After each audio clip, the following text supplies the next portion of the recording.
si Elisa. Puntahan mo na. Huwag kang matakot ah. Pasensya ka na, hindi kita masasamahan.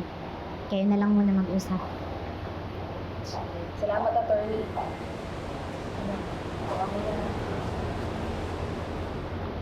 Halika, dito tayo sa loob.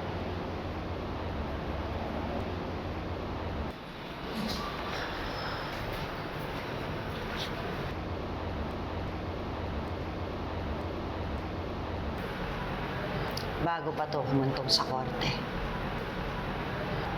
sinunod ko yung payo ni Attorney Matias. Tama naman siya. Wala naman ako mahihita. Ako makikipag-away pa rin ako sa inyo. Alam mo, Elisa, siguro kailangan itigil na natin to. Hindi, Pia. Hindi porke hindi na tayo mag-aaway, ay hindi ko rin itutuloy yung kaso. Ayoko lang nahihirapan ng anak ko. Idaan na lang natin sa tamang proseso. Kung ganun, ilalaban ko ang karapatan ng anak ko sa korte. At kung ano man ang maging desisyon, rerespetuhin ko.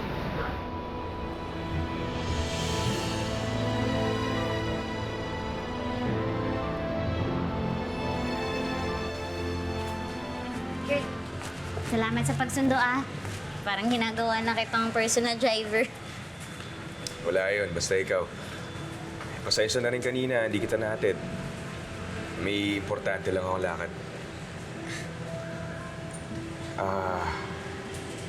Dilet.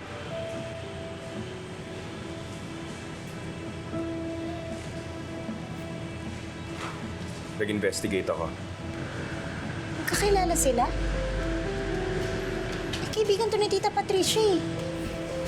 When you have to meet someone, balik! This is... Hi, I'm Vivian! Kasi nakita ko si Paco Plaridel. Baka isa yun sa mga co-workers dito na pagkamalan mo lang. Anong connection ni Vivian dun sa Maylard? Dilet, baka hindi ba sa coincidence na magkasama sila dyan? Maaaring may malalim silang koneksyon. Eh, paano mo ito nakuha? Kuha ko to kanina. Diba sabi ko sa'yo, tutulong ako sa investigation.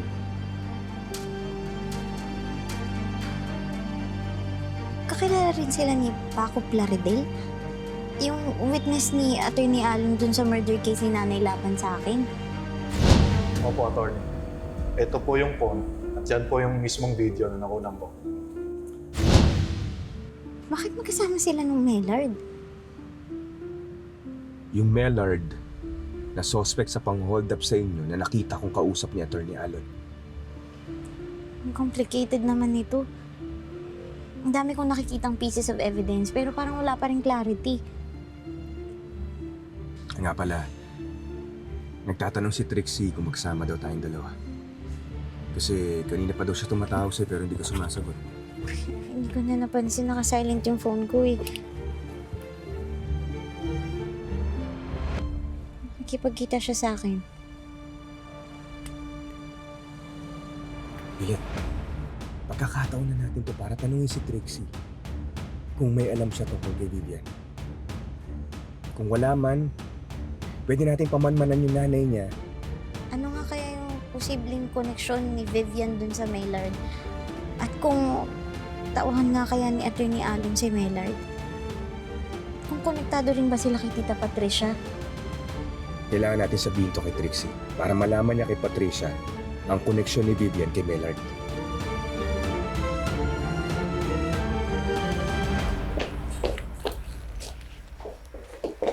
Trixie, saan ka pupunta? Kakausapin ko si Ate Lilet. She needs to know all of this about you and Attorney Renan.